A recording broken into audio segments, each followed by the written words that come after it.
আসসালামু আলাইকুম বন্ধুরা, আশামনির রান্নাঘর থেকে আজকে একটা নতুন রেসিপি দেখার জন্য ওয়েলকাম করছি তোমাদের। তো আজকে আমি দেখাবো কাঁঠালের বিচি কিভাবে আমি ডাল রান্না করব মুসুরির ডাল দিয়ে। তো কাঁঠাল খেয়ে কিন্তু অনেক বিচি জমে যায়, তারপরে কিন্তু আমরা কি বানিয়ে খাবো, কি করব, ভেজে খাবো না রান্না করে খাবো, অনেক টেনশনে পড়ে যায়। তাহলে অনেক দিন পরে কিন্তু এগুলো নষ্ট হয়ে যায়। তো আমরা চেষ্টা করি তাড়াতাড়ি এটা খাওয়ার জন্য। তো বিভিন্ন ধরনের রান্না করে আমরা কিন্তু এই কাঁঠালের বিচিটা খাই। তো অনেকেই অনেক পছন্দ করে, আর অনেকের ভালো লাগে। তো আমার কাছেও অনেক ভালো লাগে, কাঁঠালের বিচিটা খুব মজা লাগে। তো আমি এটাকে সংরক্ষণও করে রাখছি।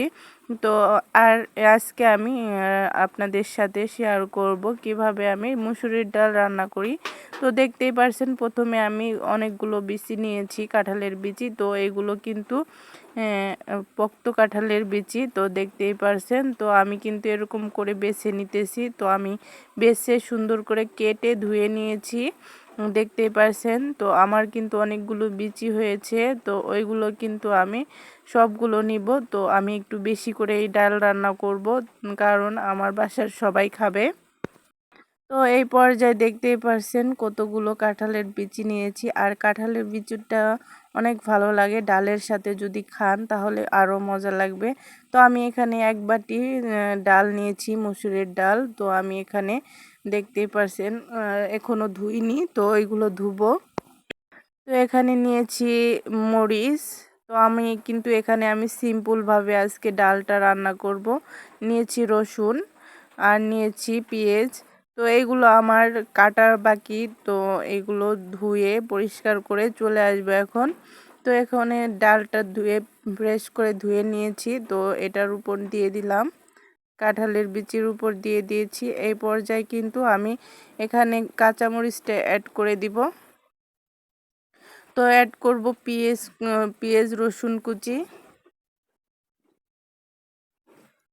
তো দেখতেই পারছেন আমি কিন্তু সব কিছুই সুন্দর করে কেটে নিয়েছি অফ ক্যামেরায়। সবাই তো কাটতে জানেন। তো এই পর্যায়ে আমি লবণ অ্যাড করে দিব,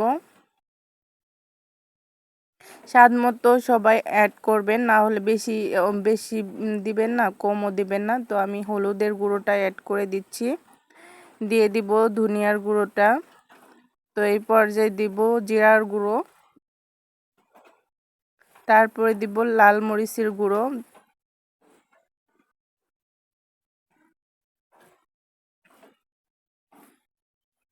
তো এই পর্যায়ে আমি দিয়ে দেব সয়াবিন তেল। তেলটা পরিমাণ মতো দিবেন, বেশি দিলেও সমস্যা নেই, বেশি দিলে কমও দিলে সমস্যা নাই, পরিমাণ মতো দিলে হবে। তো কাঁঠালের বিচিতে একটু কম তেল লাগলে সমস্যা হয় না।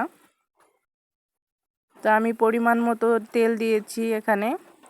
তো এই পর্যায়ে আমি কিন্তু এটা মেখে নিব সুন্দর করে, ভালো করে হাতের সুন্দর করে হাতে মাখাইয়ে তারপরে এটা সুন্দর একটু রেস্টে রেখে দিব। তো আমি কিন্তু অনেকক্ষণ যাবত মেখে নিয়েছি, 5-6 মিনিট। তো মাখানোর সময় সব টেস্ট, তো যত ভালো করে মাখাবেন তত সুন্দর হবে। তো দেখতেই পারছেন আমি অনেকক্ষণ কিন্তু মাখিয়ে নিচ্ছি। তো এই পর্যায়ে কিন্তু আমি পানিটা অ্যাড করে দিব। তো পানি দিয়ে সুন্দর করে আমি এটাকে মিশিয়ে দিব, একটা চামচের সাহায্যে সুন্দর করে আমি এটাকে মিশিয়ে নিব। তো এখানে কিন্তু আমি আরও পানি অ্যাড করব, আমি যে পাতিলটায় রান্না করব সেখানে দিয়ে। তো দেখতে পারছেন এখানে দিয়ে আমি আরও পানি অ্যাড করে দিয়েছি। এখন ঢাকনা দিয়ে চুলোর উপর দিয়ে দিব। তো এখন কিন্তু আমি রান্না করে নিচ্ছি। তো যখন ফুটে আসছে তখন কিন্তু আমি ঢাকনাটা উঠিয়ে আমি নাড়াচাড়া দিয়ে নিয়েছি। তো এভাবে করে কিন্তু কিছুক্ষণ পরে নাড়াচাড়া দিয়ে নেবেন। তো দেখতেই পারছেন কতটা সিদ্ধ হয়ে আসতেছে। তো এই তো আমার ফাইনাল লুক চলে আসছে, কতটা সুন্দর হয়েছে। আল্লাহ হাফেজ, ভালো থাকবেন সবাই।